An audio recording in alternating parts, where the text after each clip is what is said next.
women and somehow provides strength and support. The other thing about Rosie is her generosity, her willingness to share opportunities if it will lead to better outcomes for women and their children.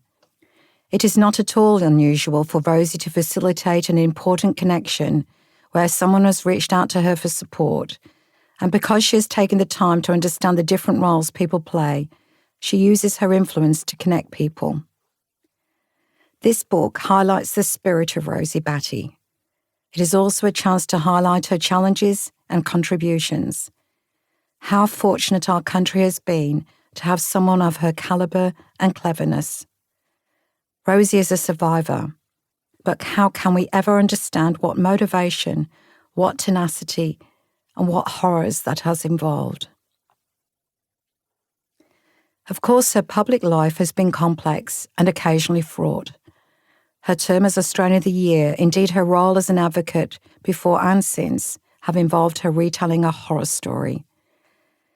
We have been witnesses to her constant re-traumatisation, which makes us wonder about the pressure we put on any individual to exemplify what it means to be our greatest Australian. Some of the vilest comments about Rosie came from former Labor leader Mark Latham, who said she was causing more harm than good. There's a demonisation of men here, where if you listen to Rosie Batty, every man is potentially a wife basher, every woman is at risk, he said. Even some, arguably sympathetic, people have sought to undermine Rosie's primary prevention work by questioning the link between gender equality and this violence. Yet the international research is clear.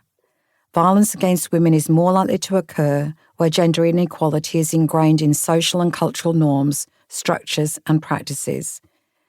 Gender inequality is at the core of the problem, and gender equality is at the heart of the solution.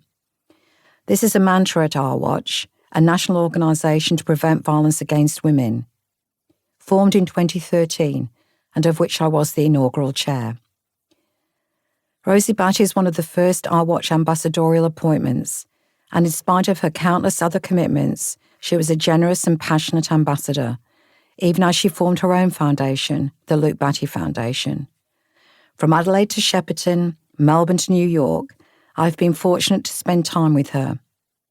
I've seen her change hearts and minds all over the world, just as I have seen her derive inspiration and hope for such as Anne O'Neill, Ange Barker, the women of the Takangeri Women's Family Safety Group, and Our Watch CEO, Paddy Kinnersley. While Rosie's story is unique, unfortunately it is not an uncommon one. Worldwide, more than 1/3 of women have been beaten, coerced into sex, or abused in some way. On average, a woman dies violently every week in Australia, usually at the hands of someone she knows. Please get called to one domestic violence matter every 2 minutes. About 1 in 6 women and 1 in 9 men experience physical and/or sexual abuse before the age of 15. While Rosie reminded us that family violence can happen to anyone, there are groups who experience greater levels of this violence, such as Aboriginal and Torres Strait Islander women and women with disabilities. The rate of violence against Aboriginal and Torres Strait Islander women is our national shame. 3 in 5 Aboriginal and Torres Strait Islander women have experienced physical or sexual violence by a male intimate partner, and we are only just beginning to understand the levels of violence against culturally and linguistically diverse women and women with a disability. As we approach the 10th anniversary of Luke's death, there is still great work to be done to address gendered violence and violence against children, just as we have a long way to go before women and men are treated equally in public and private spheres. I'm often asked what we can do. My response is, do something.